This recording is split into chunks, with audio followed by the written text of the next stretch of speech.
So earlier late last year, they were talking about some of the things I do when I'm bored. I registered to do a DBA at Warwick University in London. Yeah, that's what I thought. I said, wow, hey. So I did.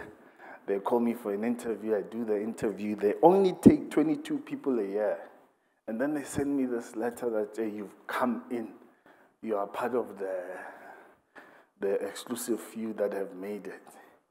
And so I do my research. Fortunately, I've been part of ULP for a long time. I find out that a gentleman called Adam Kraker, who's the CEO of IQ Business, sits on the board of Warwick University. So I reach out to Adam. I'm like, Adam, this thing is like $1 million. It's about 2 million rand really for the period. I'm like, hey, can you help and tell them that this young black guy really does good free work there at ULP and so forth. So he then goes, you can go on to the next slide, which is a disclaimer, and then I'll tell you to go to the next slide now. But he then asked me a question. He says, Theo, why do you want to do this thing? He says, I'll help you.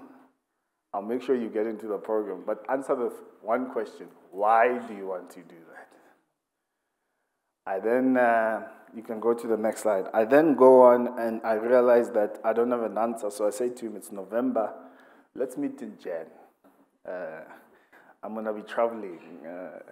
And he says, yeah, I'm also going to be traveling. But white people traveling is going overseas and stuff. I'm going to Limpopo, but he said, I'm not traveling. So I say I'm going to be traveling. But there was a key lesson there, because the question was why? And I couldn't answer it. He says, I can help you with the funding. I can help you with that. Answer the why. Came back in Jan. I met him. I couldn't answer the why. If you know and you read some of the newspapers, you'll know that since then, from Jan to now, they've sold IQ Business to a listed company, cashed in, and he's busy going through a transaction. But he agreed to meet me about a few weeks ago. And I still could not answer the question, why? And he helped me think it through. And we realized that I'm at an age where I've got a little bit too much time on my hands, because I was doing some entrepreneurial work, and now I'm bored with what I'm doing to a certain extent. So I'm restless. And I only wanted to do this thing because I'm restless. It was not going to add any value to my life in much. I mean, there's only so much you can learn in an MBA, DBA, Masters in Energy. I mean, I did 2 masters. Two of them, I wrote the same accounting exam. So you can only imagine that you can only learn so much. So I want you to think, when you think of funding today, that we start with why. There's a very good book called Start With Why. And that becomes the key to you being able to raise funds as well. If you can't answer the question why, it becomes a difficulty. I ran a business for a while. It's one of those businesses that we learn lessons, as Babakat Deve says. We were able to turn over 32 million over a couple of years, but we never turned a profit. And not because the business was not viable, but the why of the business was an issue. We would buy things, we would buy the watts, we would buy the house. I remember we bought something called a call loss testing machine, but we didn't know why we were buying it. We just knew we needed it. I remember the first thing we bought was a Baki cash. Baki! Yeah, why do we need the Baki? We don't have any customers to deliver anything. But we bought that. So I want you to think of that. And some of the whys in raising money for business could be to purchase an asset. It could be for day-to-day expenses, which is probably one of the key factors why people need money. Cash flow. Most businesses don't die because they're not viable. They die mostly because of cash flow. And once you find yourself in a cash flow issue, whether you're a Steinhoff or you're a Sasol or you're thingy, you can really come tumbling down like a ton of bricks. Eh? So a small business, big business, cash flow becomes a big issue. Some of them is to fund growth. You can't grow without having funds. Let me tell you, that's one thing I've learned in my life. We invested a lot of money in upgrading a facility we had. But what I didn't realize, we were using OPEX for CAPEX. So for those of us who are still on our journey to learning, that just means you use your money that you should be using for day-to-day operations, you use it to buy a capital equipment. And we went back to the people that were funding us, asking for money, but we were asking for money for the wrong things because we couldn't get it. And then to adopt to technology is one of them, to fill in the gaps in terms of what you may want to do in production and recovery of sales. But we talked about COVID and so forth. We needed a lot of funding to come back and almost kind of bridge that gap as we recovered sales after COVID. And some of them you hire services, like an accountant. You may not need one, but you need funding to try and be able to access those type of services that you may not have within your business. And then contingencies, you need funding that, COVID was one example. We got a loan from FNB through the Rupert and Oppenheimer funding, and that helped us fund the contingency of salaries during that period. So what we had to pay was 15% or so, and they paid the 75. Or 25%, they paid 75 for the period. I think we're still paying off the loan. I don't know. I'm no longer there. It's someone else's problem now. And he's sitting in front. But what I've learned, you can go to the next slide. But so in the last 12 months or so, Babukhatebe and I have spoken to at least, I counted 35 funders. From a Standard Bank to a Remgro, to a Pembani, to a 10, to DTI, to IDC, to DVSA, and in that period, we still haven't raised any funds yet. Okay. Hopefully, by the grace of God and prayer and sweat, this is not a learning session, but it's one that will result in something. But I sat down and I tried to think of that, and I said, what were the key lessons in this past 12 months? I've learned quite a few in the past in my couple of years as in business, but there's a few things which you need to do, and I realized that some of them come to the questions, and to help you answer that question why, I'm going to give you a few questions you need to try and answer. And these questions I've learned from these meetings that I'm talking about. The first question that comes to mind when you speak to investors is, where are these investors? And how do you communicate with them? See, people like to say there's a lot of money, but where is this money? Luckily today we are here, we've got the people from SIFA, Masisizane, and so forth. Those are some of them. But it doesn't mean they're going to fit your business. Okay? We're going to talk a few about some of the people that invest. One of it is angel investors. Some of it are venture capitalists. Not every fund is suitable for your business. And sometimes what we do, we then go into a fund to raise money, but the fund is not really ideal for that business. Give you an example. We were part of a business once, and I'll try not to mention names. We needed to raise money because we saw this vision.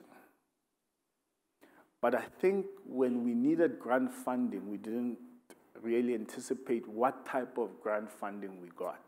So we got the Black Industrialist Program. The issue with that program is that you have to co-fund it. Okay? It's not a pure grant. So DTI will say they will give you 35 million, which is roughly about what we needed, and then we needed to raise the other 35 million. The issue with that funding, raising of fund, because we didn't ask what type of investor we needed, We couldn't co-fund 35 million. We don't have it. Okay? So we went and we looked at banks. Banks were not interested. The only people that were interested was business partners. Now, we're desperate to get the 35 grant. We don't really take into account everything. But what we learned from that, because they were not the right investor, we ended up with a deal where they gave us the money, but you can't get out of the deal in the first 5 years or so. But not only that, they wanted a percentage of what they call royalties on projected numbers. Okay. Now, let me tell you something about business and raising funds. When you want funds, your projected numbers are way higher than what you think you're going to do. Okay. So we projected these telephone numbers, as Babakhatebo would call them, like huge numbers. And we get this grant. We have to obviously put security of our whole lives, dogs, wives, everything. Just put it in. And this grant goes on, continues, and COVID hits. There is no sales. The agreement says you pay royalties on the projected numbers. And with business partners, it's a business. I mean, it's not a friendly thing. They said, that's fine. We understand COVID. What we'll do is that we will delay your payments of the royalties. Not that we're going to cut them, we're just going to delay. So you were supposed to give us 10 million this month. We'll delay it, let it accumulate for a couple of months until it opens. So the question may sound simple, but the question is important. What type of an investor are you looking for? And the bigger the business grows, you go into some complicated type of financing like mezzanines and so forth, and that also becomes very important. The second question, you should be asking, should you be even raising money? Should you be raising money? Give you an example again, and after these questions, I'll probably be done. I started a company when I was 22 years old with a friend of mine called Barry. We worked from 2006 to 2009, I worked for a company called Digital Planet, one of the first websites in terms of online shops in the country. We built this thing, and I was an infrastructure engineer at the time, and once we had built this, and you must remember, it's after the bubble, the tech bubble, so people were scared. They started the company 2002, I joined 2006. By 2006, people are warming up to the internet and so forth. We sell things online, okay? So we get into this business, and I work, and then we realize this is a good business, or the owners realize it's a good business. We approach discovery. We build the first Vitality website. And then we do that, we get it, it's interesting. And then we go and then we approach F&B. We build the first e-bucks website. And we're doing this thing, and we're doing it. Now these things are very secure, they're very mature. But at that time, I'm telling you, we were just trying these things. Don't worry, you'll sort it out. Business about problem solving. You'll solve that one as well. Maybe someone must design a technology that if you're in an environment like this and your phone rings, you just clap once.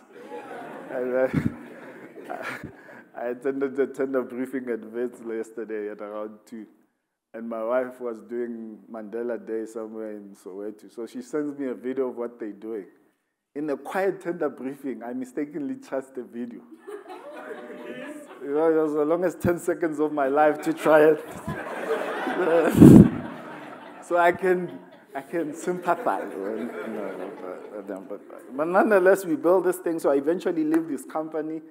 And then a friend of mine and I realized we can do this, but not for the F&Bs, but for the smaller guys. So 2010, we registered a CC. At the time, you could still buy off the shelf. We start this thing. I remember we meet the CC. white guy from Yale. He comes, he says he wants to build a solution where if they steal your cards, you send one SMS, and then we actually proposed it to Old Mutual, by the way. We went to Cape Town. You send an SMS, or you do the star what, and it stops all your accounts. Very brilliant idea. It never worked. But he gave us 250,000 rand, 2010. Now I'm 22. Barry, I think, was 24 at the time. So we were able to start that business. But what we did something called bootstrapping. We were funding that business as we were working.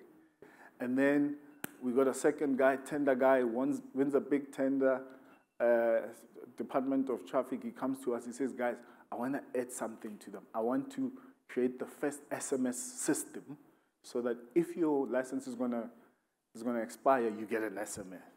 So we developed that first POC for him. And I think he paid us something like 700 or something like that. And at the time, we thought it was a lot of money. After we realized how much tenders were, but we were able to make just over R1 million in a year turnover with my friend without having gone for any funding. We bootstrapped that thing. Last year, I resigned as a director on that business because I left, obviously, and he continued to focus on it. And now, him and his wife were focusing on the business. And last year, they bought their first personal car in the business name. So we've never funded that business except from bootstrapping. And we were able to make quite a bit. And they were able to build a good success. So the other question you should ask is should you even be raising money? It's a very, I know everyone thinks they need money, but it's a question to consider. The third one is, if you are not able to raise the money, how would you make the business idea work? Now, this is a question which has come out a lot when we've dealt with VCs. So, at some point, Babkhadev and I owned a hospital license. Yeah. We've learned many lessons. And during that period, we approached a lot of venture capitalists. And I think one of the lessons I learned from that point is that we didn't ask ourselves that if we were not able to raise this money, how are we going to make it work? So we had the license, we were bootstrapping this thing on the basis that we'll bootstrap it until we raise funds, okay? We bootstrapped this thing until we ran out of our own personal funds, okay? I didn't have any funds, but Babkhadev and the rest.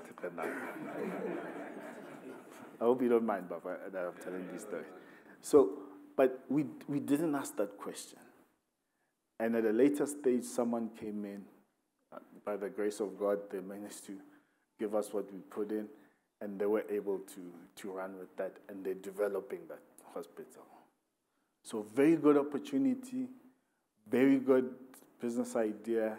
We had it in our hands. There's a question we didn't ask. If we didn't have the money, how will it work?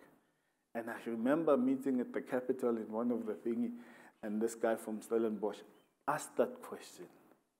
May not have asked it the same way, but I remember him questioning that if we don't get that funding, what are we going to do? And you know what was one of his suggestions? And I'll tell you, because it's free. He said, let's go and partner with the founder of Bidvest. Just by having his name with us, we may be able to get to the funds that we wanted. I think that's the answer he would want us to consider. So consider that then. And then the other question is, how will you use the money? How will the money be used? One of the biggest challenges with when I was thinking, we raise funds on the back of urgent matters and stuff. We never raise funds considering that we have a plan and this is how it's going to be used. And luckily I had a board, so they thingy. But every time we'd ask for money, they would ask, how will it be used? And the only answer we could give was that it's cash flow, it's thingy. And you can only say it's cash flow or I need a machine a couple of times, and then people start questioning that we always cash flowing. Yeah, what's going on? And some of it was not cash flow, some of it was growth. We needed to fund growth, but we couldn't articulate what we wanted the money for. And most times now, when you're trying to raise money, that's why I'm saying we've met literally about 35 funders. We needed to articulate what is it that we need the money for. What do we want and what is it we need it for? So I hope that question has also helped. Then the fifth one is, what does an ideal investor look like to you? So and this is important, let me tell you why. You can look for an investor and they could put sessions or options or put you in such a corner that you're not able to move or do anything else. Okay. And you can get an angel investor. And what I've realized in South Africa is that we don't necessarily understand what is an angel investor. An angel investor is like an uncle or, okay, there's cold and what they call warm angel investors, but what we call normally warm, it's like your, Babakhatab is my father-in-law. He's angel invested in me at some point. What I needed to understand is his money it can only go this far. Because angel investors are not going to fund billions of what you're doing, unless you're in Silicon Valley, but then it becomes a venture capitalist. An angel investor is going to say, okay, I see this idea, I may not believe in it, but I believe in you as a jockey. Then he says, okay, how much you need? I need 100,000. Then he gives it to you. Then you come back, you say, I actually needed 150. Yeah? Then he gives it to you. Then you go, and then you say, no, man, this thing needs R1 million. Very important lesson there. I'm telling you, you must learn that thing. Then he says to him, but I don't have 100. I mean, another 850,000 to give you for this thing. He was funding you as an angel investor, knowing that the money that I'm giving, the likelihood that I'm going to get it back is very minimal, you know. So he can say, no, 100,000 is something possible for me to do, 150 maybe.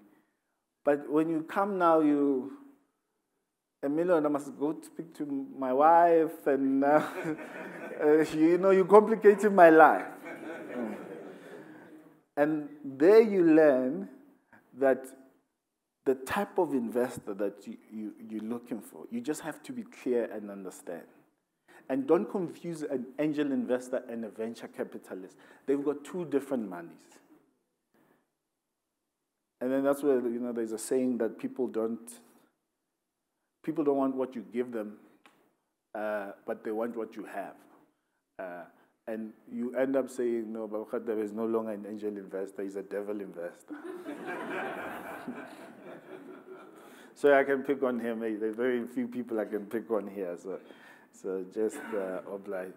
And then the next one, do you want to go big or have control? If you want to go big, you're going to have to leave control. There's a company called Ectop, very big.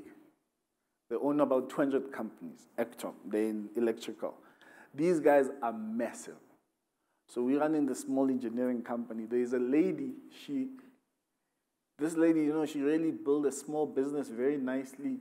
She was supplying small, what we call, she was supplying things like VSDs, but actually digital soft starters. They're very small, but very needed in power stations and so forth.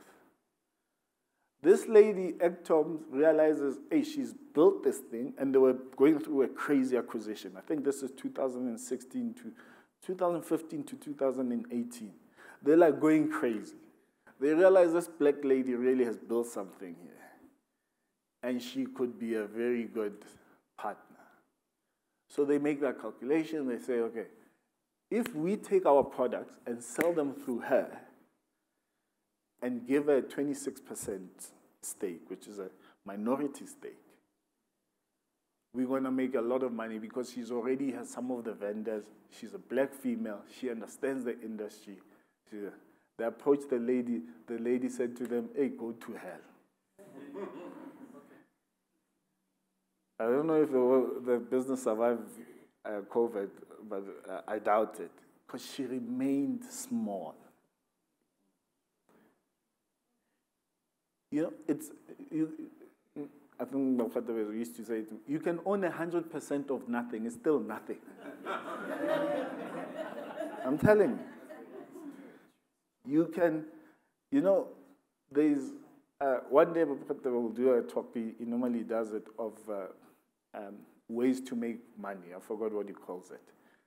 And he'll tell you some of the biggest money he made was in a deal he owned 5%. Changed his life. 5%. There's this, so you need to understand what you want to do. Do you want to go big, or do you want to remain small? And it becomes a life. And both of them have risk. Going big, many red tape.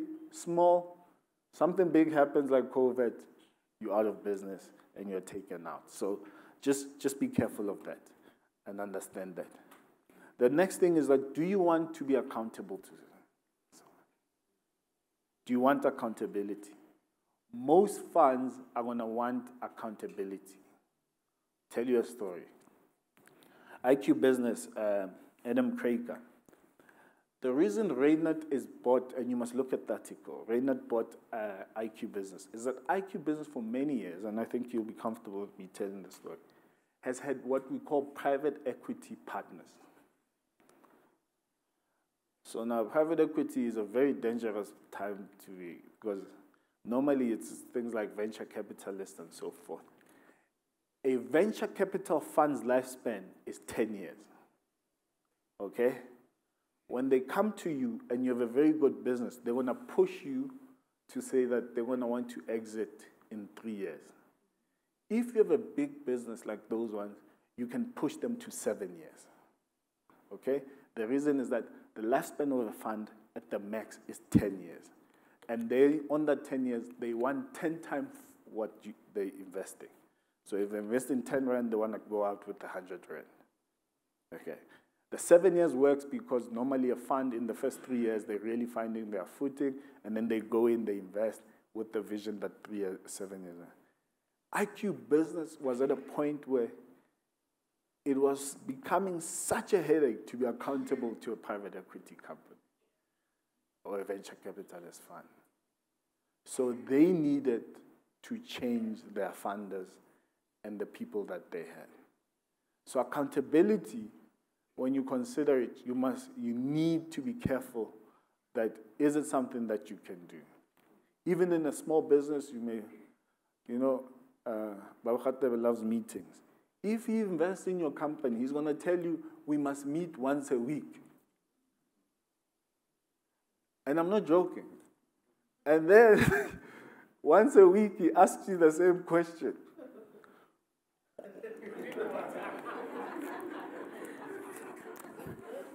One of his nephews will tell you a story. His name is Soli. So we started a business called Ayanda at work. Saying, we get him, that's the one we got him to buy a buggy. Nothing, we get him buy a buggy. We rent an office. We put up a sign. And then a friend of mine and Malusi, we pose. I'll show you the picture one day. I should have put it on. And then we buy furniture. Baba Khatebe says, you must meet every week to give me progress. I promise you, meeting weekly is one of the toughest things you can do in your life. Because to deliver something in a week, it's challenging. I'm back in corporate now. He knows on Wednesdays, I hate Wednesdays because Wednesdays is one-on-one, and then it's a Teams meeting. And you must say what you did in the last, sometimes Monday was a holiday. We don't care. So we go, and this is the accountability part. Baba Khatebe gets to us one day, I don't know, maybe at Sasol they really made him mad that day. I really almost used the P word. They really made him mad that day. He gets there, he listens to us, and then we finish and we think, yeah, we've presented. He looks at us, he says, guys, I'm hearing the bees, but I'm not seeing the honey.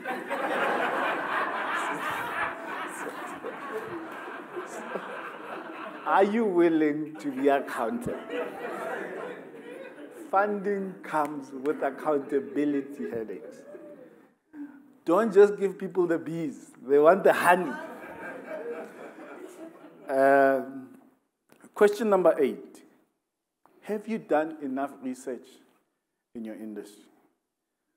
Again, we get a lot of emails. But will always send them to me and say, Theo, this guy says this is a novel idea. It's never been done. Research this thing. With one Google search, we realize, hey, this thing, there's like 6, 7, 8 companies that are doing it. Do you understand the industry? Can you sell it? And can you sell it to say this thing will be profitable? That's key. The reason that I say I'm an engineer, I can tell you a lot about a motor. I never studied engineering in my life. I studied IT. But I had to learn for 7.5 years an industry that I didn't know. I can tell you anything from a power station. I can tell you from how power is generated to where the issues are at ESCOM, because I spend a lot of time there.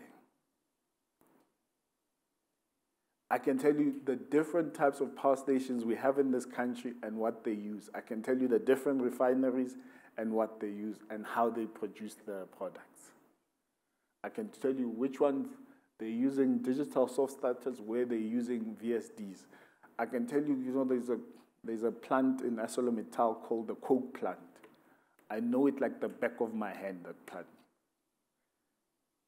But I had to learn it. I had to learn the industry, so that when I come and we present on funding, I'm not talking about, and there's a question, not talking about something that you don't know. And that becomes key in terms of the industry, because this is where you stumble. You go to someone, they ask you about the industry that you are in, and they know a little bit more than you actually know. And that person, you are expecting them to fund you. I mean, some of you would have come to Babu Khatev and say,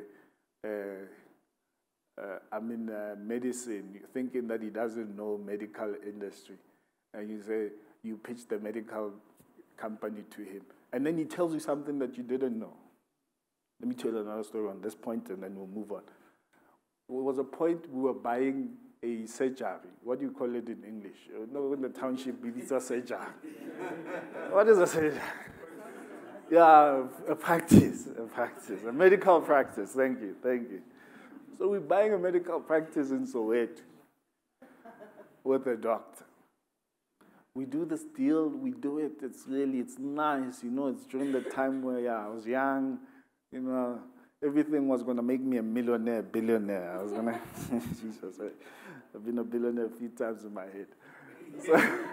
So we do this deal, and we get to the end, but let's get an expert in this area too. Just look at this deal. Just every time we do a deal, at the end, he always tells us, get someone to just overlook it.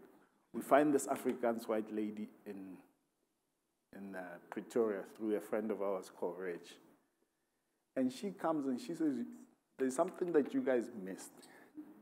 South African law says a layman cannot share in a doctor's profits. Yeah. So if you go into business with a doctor and he makes money, legally you are not allowed as a layman to share unless you are another doctor. So if you are a locum, you can. A locum is someone when the doctor is not there, the locum comes in. You see, learn too many things which are I'm not sure when I'm going to use them on there. But a layman, so they were like this, cannot invest in a practice and share in a doctor's profits. So when you see these big hospitals and so forth and the practices, and they're owned by a group, whatever, the doctors lease or rent a room, make their own money, and pay rent. So we took a deal that was going to be worth about 4 million rand. It went down to 750. because the only thing we could do is buy the actual house, the actual where the surgery is, the property, and then we leased it to that doctor. And then the two doctors had to make a deal amongst themselves on how they want to buy the deal. Now you come to Babakhat and say, hey, Babakhat, net deal your practice. So yenza imali, lo doctor yenza imali. Yay! And cash, plus he said, look, cash ingena, ungeni cash lapha. Akuna SARS.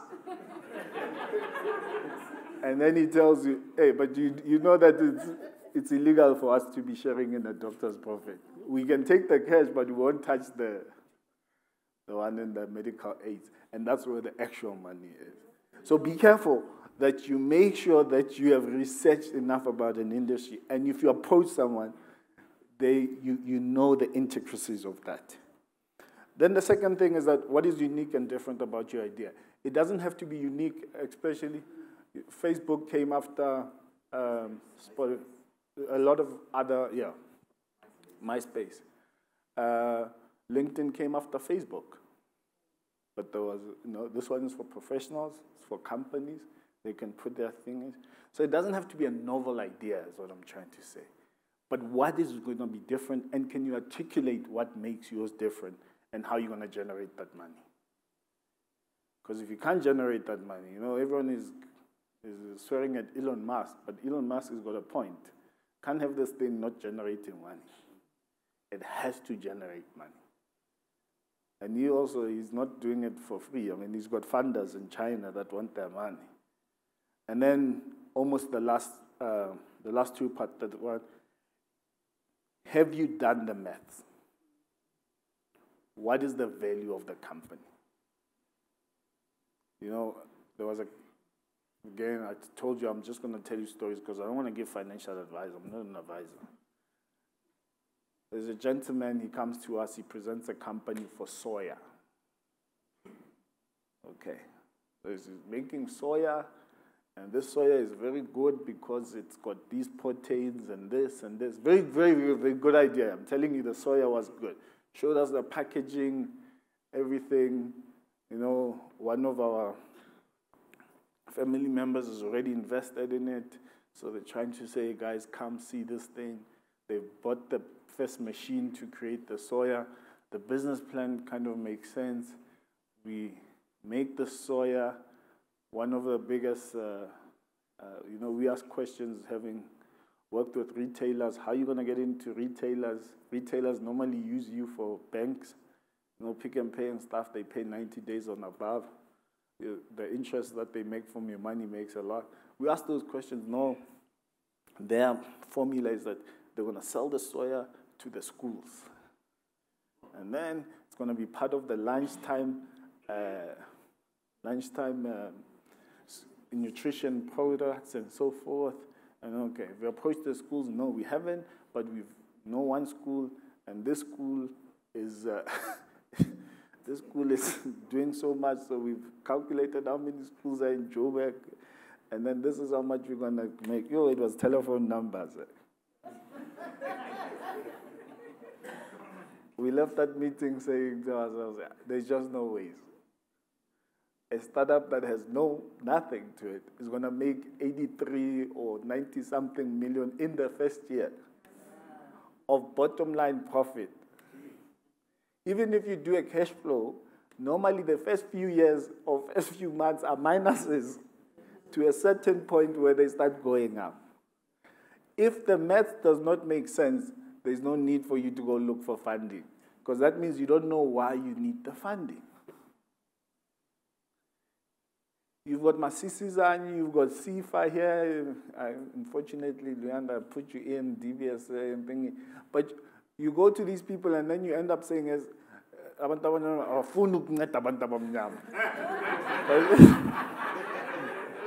umuntu wasesifa ama-telephone number naye uyabona ukuthi la angazi ngiyokala kuphi, angazi ukuthi lo muntu lo, hey.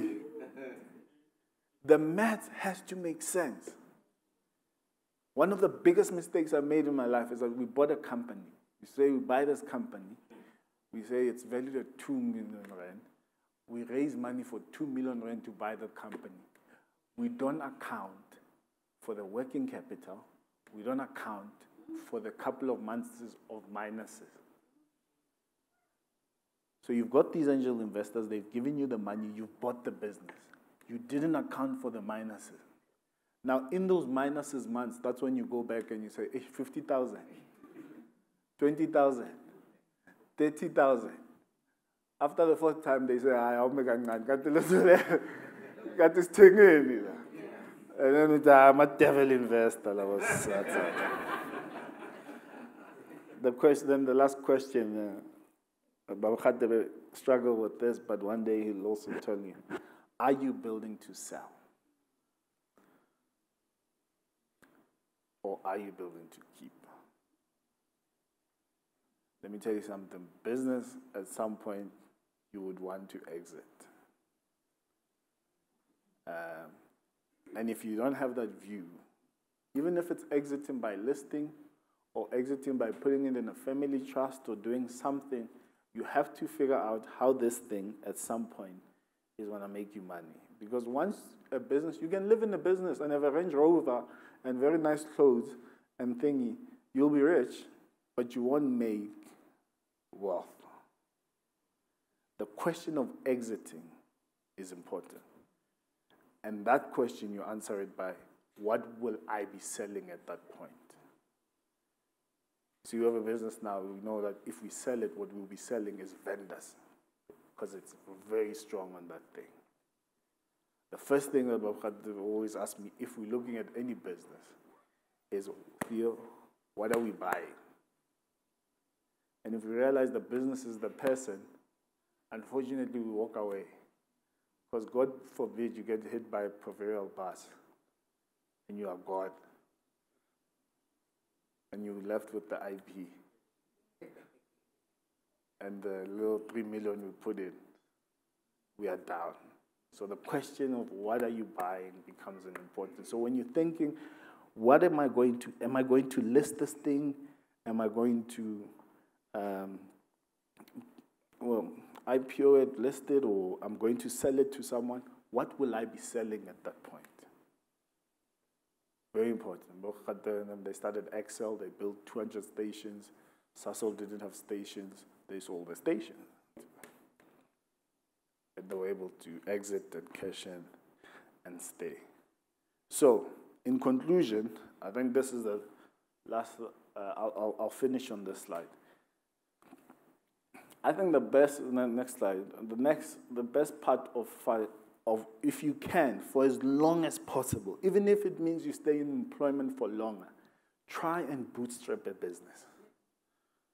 I promise you, in the experience that I've seen, the people that have bootstrapped are the people. I met a guy.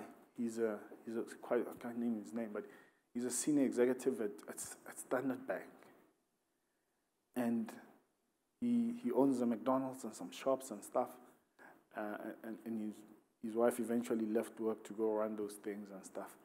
And he said to me, I'm able to milk the executive life and be able to fund all these things that have now making money for us.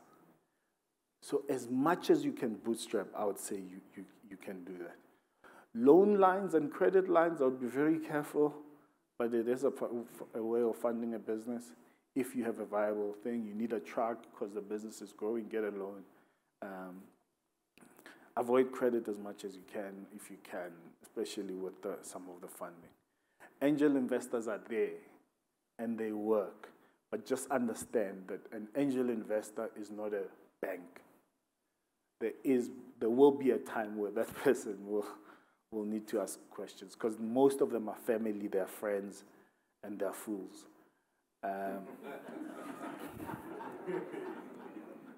No, it is. That's what they call them. It's not me. And then venture capital. Venture capital, when you go in, they want to stress you for the longest time, because they don't know. Normally, when they come in, it must be a proven business. They want to take it from 100 rand to 1,000 rand, and then they want to get out. So you have to. crowdfunding is becoming a big thing. And if you can, and this is something that I thought about this week, if you can be able to bootstrap, and at the same time bootstrapping, you crowdfunding, I think you have a better chance of making something.